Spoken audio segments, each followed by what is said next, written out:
L'illusion et le bilan comptable. Imagine la scène. Tu poses le pied à l'aéroport Charles de Gaulle.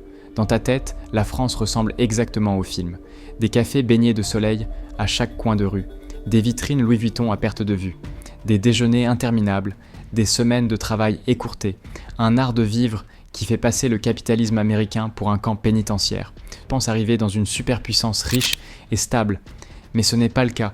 Tu viens d'entrer dans un pays qui se délite en silence, lentement, poliment, avec de bonnes manières et d'excellentes viennoiseries. Un pays où la classe moyenne disparaît sous tes yeux, où les jeunes les plus ambitieux prennent sur l'avion, et où l'État est assis sur une montagne de dettes si massive qu'elle fait passer l'Italie pour un modèle de rigueur. Les croissants sont toujours excellents, les finances publiques beaucoup moins. Bienvenue dans la France d'aujourd'hui.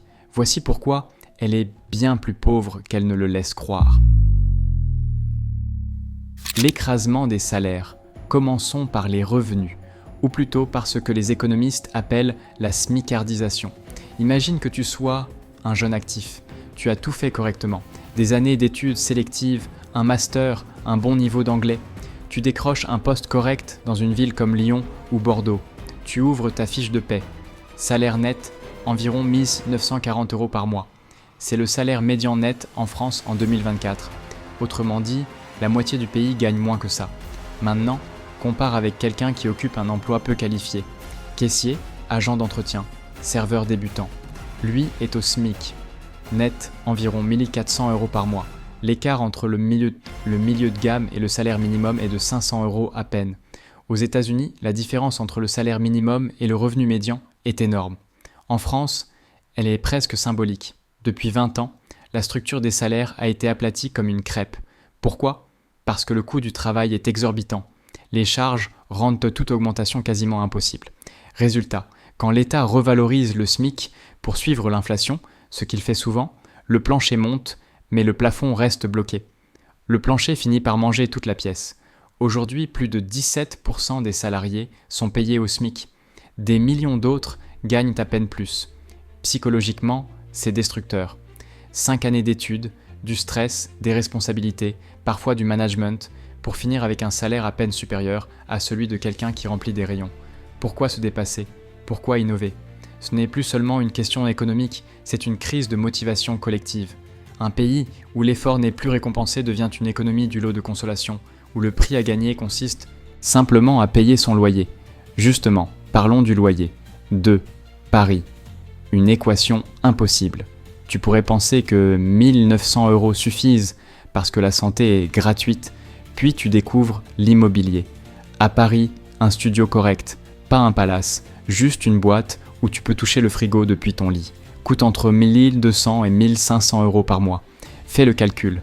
Avec un salaire médian, vivre seul à Paris est mathématiquement impossible sans colocation, aide familiale ou endettement. Tu ne vis pas à Paris, tu y bivouaques. 3. L'économie musée. Éloigne-toi de Paris de 2 heures. Passe les boutiques de luxe, les bus de touristes. Et la France change brutalement. Tu entres dans la ceinture rouillée, des villes industrielles fantômes, des usines fermées, des vitrines vides. La France donne encore l'illusion d'une grande puissance industrielle. Airbus, le nucléaire, le TGV. Mais ce sont des héritages, pas des preuves de vitalité actuelle. La réalité est simple. La France ne fabrique presque plus rien. L'industrie représente à peine 10% du PIB.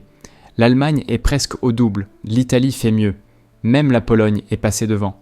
Pendant 40 ans, les décideurs ont rêvé d'une société post-industrielle. Les usines étaient jugées sales et dépassées. La France deviendrait un pays de consultants, de créateurs, de marques de luxe et de tourisme. Pour le tourisme, ça a marché. La France est la première destination mondiale. Mais on ne bâtit pas une superpuissance avec des serveurs et des guides touristiques. Quand les usines ferment, les emplois bien payés disparaissent, les villages meurent, les commerces ferment, les écoles se vident, les médecins partent sans être remplacés. La colère que tu vois aux infos, les gilets jaunes, les péages incendiés, n'est pas idéologique, c'est la rage économique de territoires réduits à des supermarchés et des entrepôts Amazon. L'humiliation ultime est arrivée pendant le Covid. La France s'est rendue compte qu'elle ne savait même plus produire du paracétamol.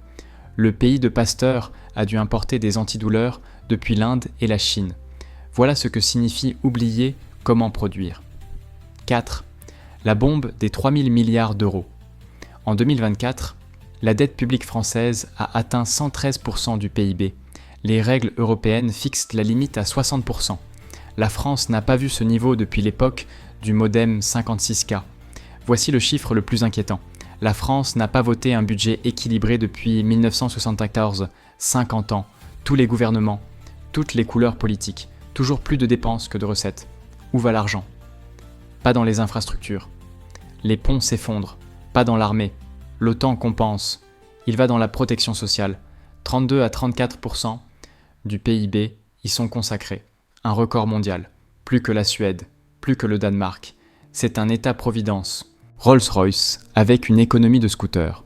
Les intérêts de la dette sont en passe de dépasser le budget de l'éducation nationale. La France va bientôt dépenser plus pour ses erreurs passées que pour ses enfants. 5. L'illusion fiscale. La France est championne du monde de la taxation. Reprenons ton salaire. Ton employeur accepte de dépenser 60 000 € par an pour toi. C'est le coût total. Après les charges patronales, ton salaire brut tombe à 43 000 €. Puis viennent les cotisations salariales. Il reste 33 000 € net. Ensuite, l'impôt sur le revenu. Au final, près de la moitié de ce que ton travail a coûté disparaît. La France prélève 45 à 48% de son PIB chaque année. Les entreprises n'ont pas les moyens d'augmenter les salaires nets. Les ménages n'ont plus de pouvoir d'achat. L'économie stagne. L'État augmente encore les taxes. Un étouffement progressif. Et la richesse, elle est suspecte. Pendant des années, la France a taxé le simple fait de posséder des actifs. Des milliers de millionnaires sont partis.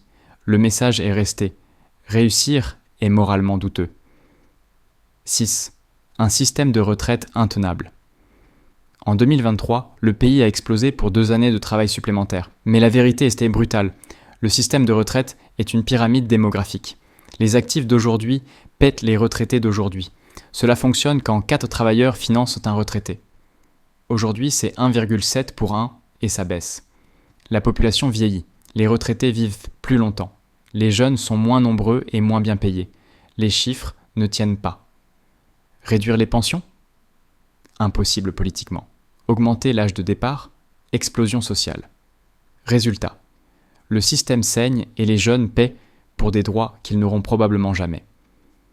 7. La fuite des cerveaux.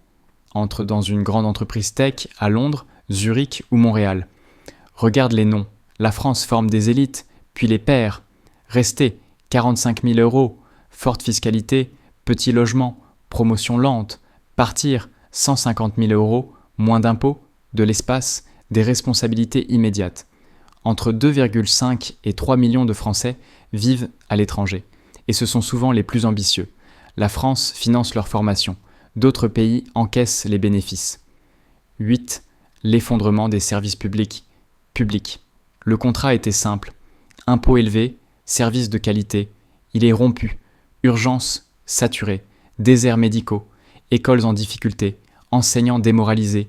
Justice lente. Les plus riches s'en protègent. Le reste subit. 9. Champion du pessimisme. La France est régulièrement classée comme le pays le plus pessimiste du monde. Pourquoi ? Le décalage entre le récit national et la réalité. Élevés dans la grandeur, les Français voient le déclin. Moins d'influence, langue marginalisée, culture standardisée. Ce pessimisme devient autoréalisateur. On consomme moins, on entreprend moins. La politique se radicalise. Conclusion, un avertissement. La France n'est pas une exception, elle est en avance. Vieillissement, désindustrialisation, endettement, polarisation. Elle est le canari dans la mine. Ne te moque pas. Regarde le bilan de ton propre pays. La carte postale ment. Les chiffres, non. Si cette vidéo a fissuré le fantasme, tu sais quoi faire.